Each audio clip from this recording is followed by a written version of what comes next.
can take over a game. Williams, a little bit of an overview of Maryland's season. They come into the tournament with a 24-8 record. They were tied for third in the ACC during the regular season with a 10-6 record. This is Maryland's 22nd appearance in the NCAA tournament, the 2002 national champion. They were also in the Final Four in 2001. That being said, Coach, if you want to make an opening statement, and then we'll take questions. Tied for second, not tied for third. My fault. It's all right. Our season was interesting because going in, we'd come off of 2 straight years of winning 19 games and going to the NIT, and I think our seniors, who you met a couple of them briefly, they really wanted to make the NCAA tournament. I think that was their goal, and so in the back of our minds, it was there all year for us. We started out very well. We won the Coaches versus Cancer tournament in Madison Square Garden, beating Michigan State and St. John's. And then getting into the regular season, we had another good win on the road at Illinois, and that really got us off to a start. And then, won the games we were supposed to win, and we're 14-2 going into the ACC regular season, the bulk of the play. We lost early. We were 2-5 in the ACC, and then we had to turn that around. We won, 7 of our last 8 and the last 7 in a row. So that was very important, obviously, to get here. And I give the players a lot of credit because it got tough during the year, we were able to fight through whatever negative things were out there and stay focused and get to a position where we got the 4th seed in the tournament this year. So we're very proud of that and look forward to participating in this year's NCAA tournament. Thanks, Coach. Please raise your hand. We'll start with John, and then we'll move down to the front row. Coach, John Worrell with the Associated Press. How tough of a time was that, and what did you learn from your team during that difficult stretch? It was a very tough time. Where we live, very political area. People are used to criticizing.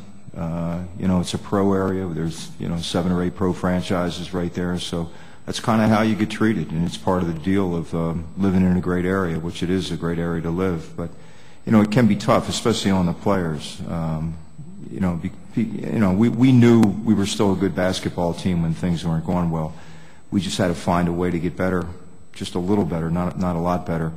And the big thing was the players didn't quit. They just kept practicing every day. We worked hard, and finally, after we won one, we felt good about ourselves and had the confidence to continue to win. Go front here, Steve. Gary, Steve Deshazer from the Freelance Star in Fredericksburg. How did you assess your team's reaction to losing the first round of the ACC tournament? Did they come back and handle it well and prepare well for this tournament?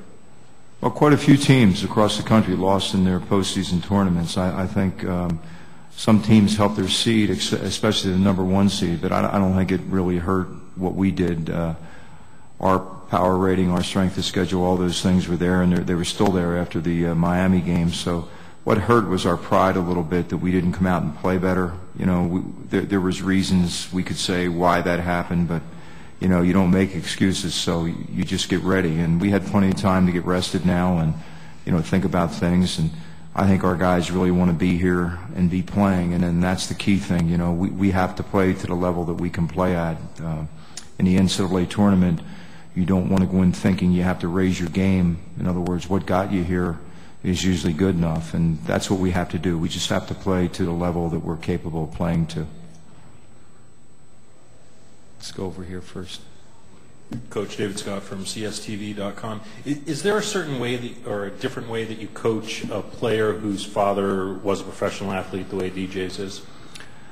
Each player's different. DJ has obviously had a lot of attention before coming in, and the name Strawberry, everybody knows who his dad is. So, with DJ, you talk a lot with him, make sure he's okay, and he's really become a great leader and a great guy on the team. DJ was a little cautious coming in terms of allowing people into his inner circle, which is understandable. And as he's become a college student athlete and grown older, he's really done a great job of growing and seeing how he wants to be as a person.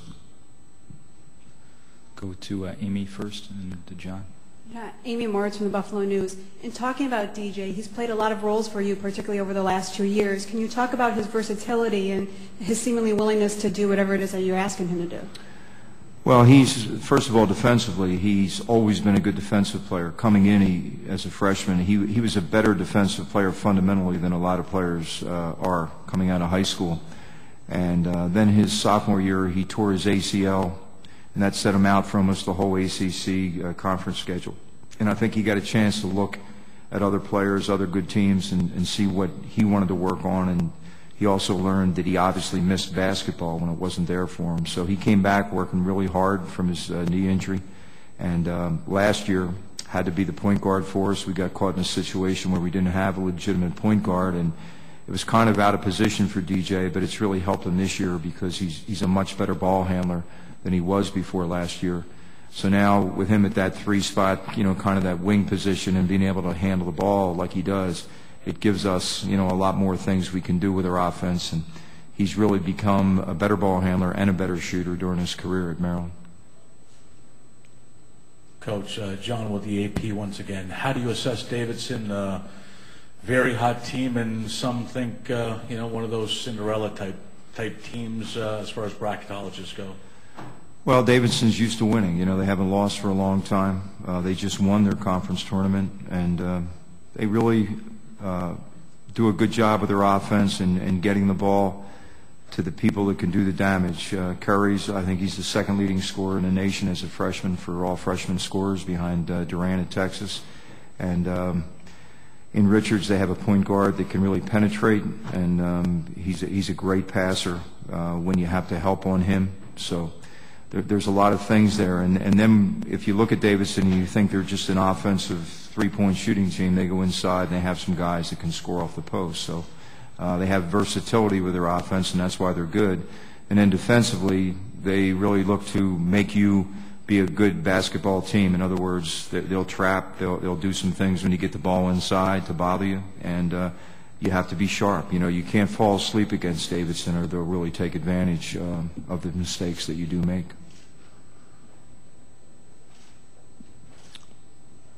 Follow-up, John?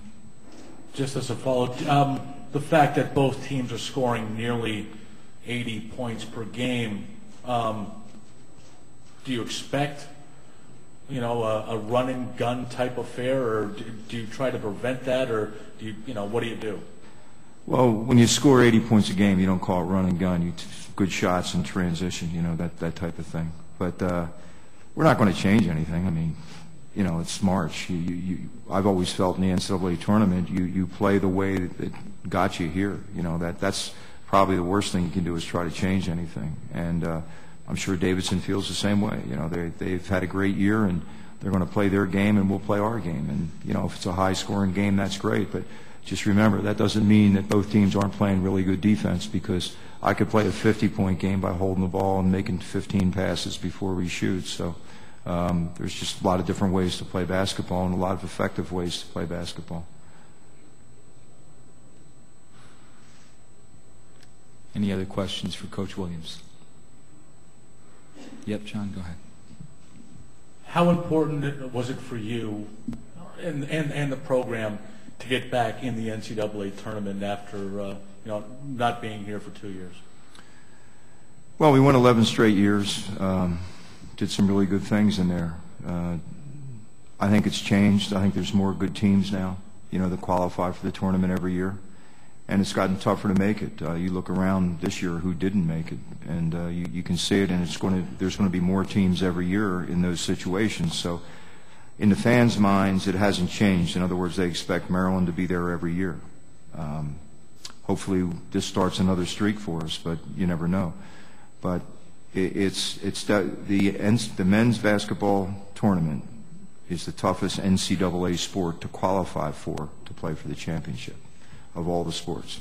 The depth of the field is just completely different than any other sport. So we're part of that, and we're going to try to make it every year, but that's all you can do. And there were some great programs, great NCAA championship programs that didn't make it this year. So I think that's going to be out there now once in a while in the future. Any other? Gary Williams sort of with a response to the critics.